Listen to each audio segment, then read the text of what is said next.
Well, hey everybody, how's it going? I'm Zen. This will hopefully be the first of many YouTube videos that will be uploaded to this channel. I'm 21, I graduated college in May, and I have just purchased this thing, which is a 1992 Japanese imported Toyota van, basically. I'm going to be spending the next few months kind of renovating it, reupholstering it, kind of getting it in better shape, because probably for the next year or so, I'm going to be traveling around the US in this thing right here. So I just took out a loan for it. I'm working on paying it off, and once that's all paid off, I'm going to hopefully get going on the road. So this channel will pretty much just be for the next couple months documenting everything that I'm doing to it, engine repairs and cosmetic repairs as well. And then once I get on the road, I'll be uploading more, like, I guess, vlog, daily, hopefully, type of content, just so everybody can see kind of what this life is like, and so I can discover that with y'all as well. I've never done anything like this before. I figured before I step into a permanent job, since I've graduated, I'd take some time to do something like this. I've been wanting to travel for a good few years now, so I figured there's pretty much no better time. But anyways, let me take y'all on a little tour of it. So before I step into the inside to show y'all, I'll just tell you a little bit about it. So this is a 1992 Toyota Town Ace truck. So basically, these are like these small farm trucks that are mainly used in Japan.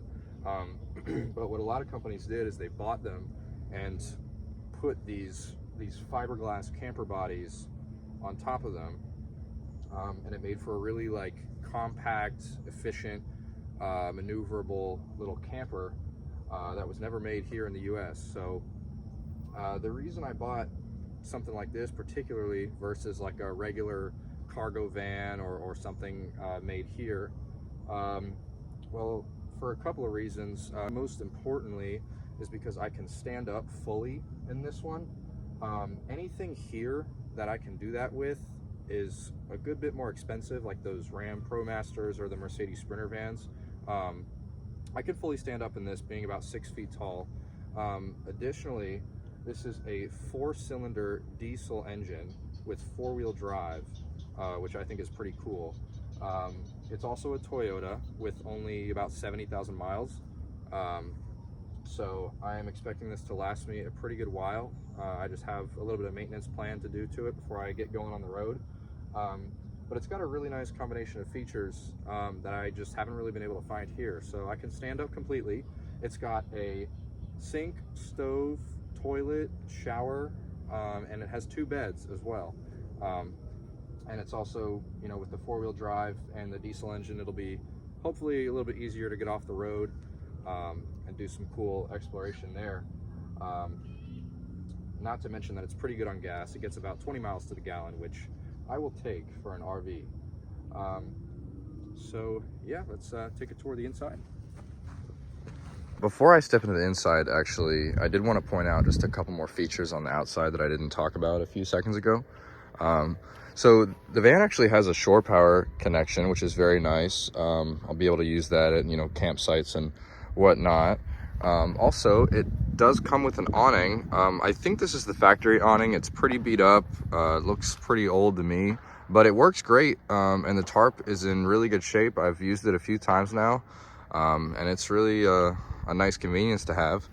And then one last thing. So for the 4-wheel drive, this car has front manual locking hubs that you have to turn yourself to put into 4-wheel drive. Very reliable. But this does only have 4 low, which I'm not too worried about. I don't imagine I'll need to be driving super quickly whenever I'm off the road in 4-wheel drive anyways. So, but yeah, with that, let's go ahead and step into the inside. All right, so Hopping into the cabin, it has roll down windows, which I think is pretty awesome. They're never gonna break. And probably one of the coolest things, and something I really hadn't seen in any car before, it is a 5-speed column shifted manual on the left side. So steering wheel on the right, shifter with your left hand. The pedals are in the same order, which is good. I've never driven a manual before, so this is my first manual, which actually I think makes it a little bit easier to learn this because I don't have any muscle memory of my right hand, you know, trying to grab down here. And it's actually not that difficult to drive. It feels pretty nice having your left hand very close to the steering wheel, so I can shift and then go back to the wheel if I need. The signal and wiper stalks are reversed, so the signal stalk is with my right hand and the wipers are with my left. It has not really been that bad of an adjustment, and neither has driving on the right side, as some people might think. At least for me, it hasn't been too difficult. There's not really much to the cabin. The radio does not really work. The speakers, at least, don't work. However, whenever I turn on the car, it does this really interesting thing. It talks to me in Japanese, and if anybody knows what this is saying, I would really appreciate that knowledge. I don't know if you can hear, but listen. I don't know if you can hear that, but I think it's telling me to like drive safely probably, or something, or welcome if I had to guess. But yeah, if anybody knows what that's saying, that'd be really cool. I'd love to know. So yeah, there's really not much to see up here. I had to put some new cup holders in because the old ones were about 1.5 inches wide, which is not suitable for what I need. So yeah, I think that's about it for in here. So let's move on to the main living area. All right, so here we are at the side door. Let's go ahead and hop in here. So first off, it actually does have a screen door, which is pretty nice. Let's see, pulls off here. Has this little slider so you can reach in and grab, open it if you need. So that is a nice touch. Stepping inside, you are immediately greeted with the stove. It is a propane stove. Works great. Haven't used it to cook yet, but I have tested it a few times. So, and then stepping in here, we've got the sink. We have some gauges, which I have not figured out what they are yet. Some switches, but I will figure out what those are pretty soon here once I get a new house battery. A nice little curtain for the back window. This is a vent fan for the stove. Opening this door up, we have the toilet and shower little combo. Pretty neat. Doesn't look great right now by any means, but over the next couple months, I'm gonna put some, you know, tile and hopefully make it look a lot nicer than it is right now. Let's see here. And then same thing with this table. I've got to do some cleaning, so please excuse me. But this is the table and chairs. This table drops down to about this level here, flattens out so that you can make a bed, which is a really nice convenience. We've got sliding windows on either side. This one's got the blinds down, but and then this is the overhead bed. So it pulls out about 6 feet or so, and leaves you with a bunch of room. And it has these little metal like supports that hang from these brackets in the ceiling right here on either side. So I imagine I'll probably be sleeping up there, but that's a really nice touch. So 2 beds pretty much. So that'll be a nice feature to have on the road. And the last thing I wanted to point out is this van actually did come with a factory AC unit. It's right here. So it does have AC and heat, although I've dismantled it a lot. My original plan was to remove it because I wanted to put in like a diesel heater and a isolated AC unit so that I wouldn't have to use it only while the car is running. This thing is connected directly to the car's coolant and AC lines. So I would only be able to use it when it's running. I've never really seen anything like it it leads me to believe that this camper body built onto the truck might have even been factory. I don't know if those camper building companies mess with the engine, but somebody clearly had to in this design. So if anybody knows anything about that, please let me know. It looks like I'm not going to be able to remove it, but I will probably end up bolting it up against that wall there just to get it out of the way, and then I'll probably replace that space with a diesel heater. So yeah, so that is basically the inside. One more thing I wanted to comment on is the standing height. So as you can see, my hair is touching the top. I am 6 feet tall, and I can stand up just about straight. I don't need to bend my neck down or anything. But my hair is definitely touching the top, so it's just about adequate. So, all right, so with that, there's one more thing I wanted to show y'all, and that is the engine. So as you can see, there's no hood. The engine for this car is underneath the passenger seat. It's quite interesting. So let me fold this seat down, pull it up, and I will show y'all that in just a second.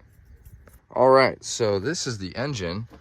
So for those that don't know, this is Toyota's 2C engine. I'll tell you a little bit about it here. So this is a 2-liter naturally aspirated 4-cylinder diesel engine. I don't believe it was ever made in the US in any of Toyota's US cars.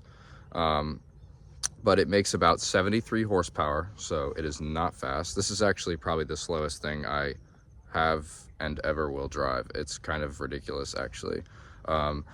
I get it up to about 65 or 70 on the highway, which I guess is adequate. I'm definitely hanging out in the right lane a lot of the time, but it's definitely more than fast enough to keep up with the semis, and it makes for a bit of a slower pace of life, but I suppose there's some beauty in that.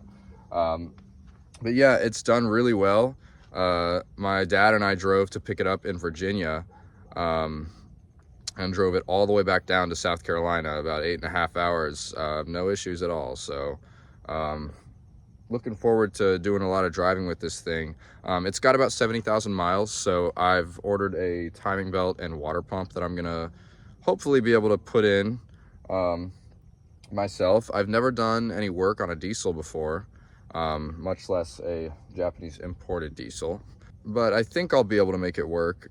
It's actually the engine is fairly accessible underneath that seat, and there's a couple more panels you can sort of unbolt to get better access to components.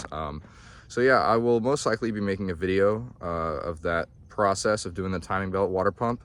And I've also got some other little projects plans that I'll definitely be making videos of and uploading to the channel. Like I've got a window AC that I'm going to put probably on one of these windows here. I also ordered a house battery, big old lithium battery, and a DC charger that I'll be wiring in, and just some lights for the back, and little stuff like that. But that'll all be documented here over the next couple months. So yeah, I think that is pretty much all I wanted to share for today about the van. I do hope y'all tag along with me as I continue to fix this thing up and hopefully get going on the road not too long from now. But yeah, I think I'll go ahead and end this one here. Hopefully I'll get another video out. Probably going to be putting in that AC unit pretty soon, so I'll try to have that be my next one. But yeah, do stay tuned. I really appreciate any shares or comments. So yeah, I'll just leave you with this. Stay tuned for the next one, y'all. Peace out.